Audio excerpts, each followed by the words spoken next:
Бұл бейне сабақта математика сабағында геогебра бағдарламасының мүмкіндіктерін қолдану туралы айтатын боламын.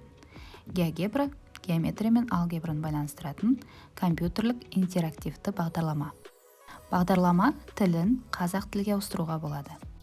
Геогебра бағдарламасы тегін болған соң компьютерге жүктеп немесе онлайн geogebra.org сайтында жұмыстануға болады. Бұл бағдарлама арқылы қашықтан оқуға әрі проекторы бар сыныптарда көрнекі түсіндіруге мүмкіндік бар. Оқушылар абстрактілі түсініктерді өз көздерімен көре алады. Әсіресе жаңа тақырыпты түсіндіргенде бұл бағдарламаны қолданған өте тиімді.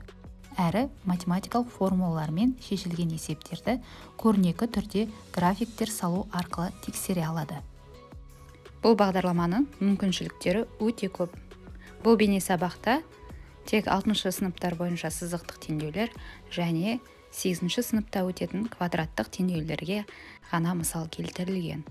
Бұл видеода көріп тұрғандарыңыздай, теңдеудің берілгенін жазсақ, бағдарлама автоматтық түрде өзі сызбасын салып береді. Сонымен қатар, бұл жерде қиылысу нүктелерінде нүктелердің үстін басу арқылы координаталарын анықтауға болады, және де координаталық осьтермен қиылысу нүктелерінде табуға болады.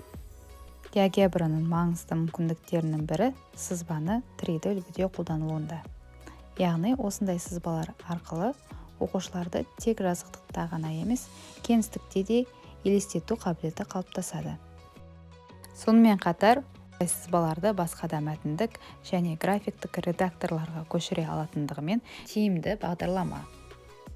Геогебра тілі жеңіл әрі қарапайым бағдарлама ретінде сіздерге қолдануды ұсынамын.